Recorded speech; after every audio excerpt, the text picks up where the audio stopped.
Prelims के लिए मुझे लगता है सिर्फ दो ही चीजें फॉलो करनी चाहिए। मेरा नाम निकिता है, मैं गाजियाबाद से। स्टार्टिंग आपसे कहाँ थी? इंट्रो लिया नहीं था, डायरेक्टली क्वेश्चन से स्टार्ट करा था। कौन सा?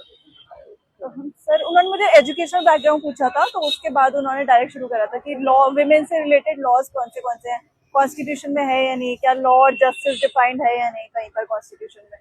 साथ में सर कुंभ से रिलेटेड क्वेश्चन पूछा था कि कुंभ में विमेन की सेफ्टी को लेकर आप क्या करेंगे, आप वहाँ के एसडीएम है तो और कोई इनिशिएटिव बताइए कुछ नया जो और किसी ने ना बताया हो, ऐसा बताना था। हाँ, सिचुएशन बेस्ड पूछा था कि आपके घर एक मेड काम करती है, वो 5-10 साल से आपके घर काम कर रही है, उसके बच्चे भी हैं, 2 पति भी है और बहुत अच्छी है नेचर में, सब कुछ है, पर आपको कुछ टाइम में पता चलता है वो एक इलीगल माइग्रेंट है, तो आप कैसे डील करेंगे। फिर उन्होंने 3 ऑप्शंस दिए थे इसको लेकर कि आप पुलिस, मतलब सीधे उसको पुलिस को दे देंगी, या फिर आप अपनी एम्पैथी आ जाएगी आपके अंदर कि भाई वो मैं तो उसे कब से जानती हूँ, तो ऐसे कर देंगी, ऐसे करके ऑप्शन दिए।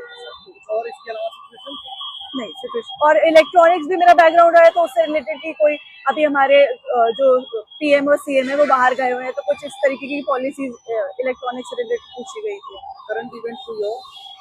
करंट से कुछ क्वेश्चन। ऐसा भी कोई सवाल है जिसका उत्तर आपने ना दिया हो, सॉरी बोलना पड़ा, या कभी कोई उत्तर आपने दिया? हाँ, वो लॉ का एक मैगजीन था, द लॉ ऑफ थॉट्स का, तो उसका मुझे मीनिंग अभी याद नहीं आ रहा था, तो मैंने सॉरी सर। इसके आप शॉर्ट में कुछ स्ट्रेटजी बता सकते हैं जो छात्र तैयारी करें प्रीलिम्स के लिए? प्रीलिम्स के लिए सर, प्रीलिम्स के लिए मुझे लगता है सिर्फ दो ही चीजें फॉलो करनी चाहिए, एक पीवाईक्यूज और सर दूसरा जो भी बेसिक सोर्सेज है उनका मल्टीपल रिविजन करना।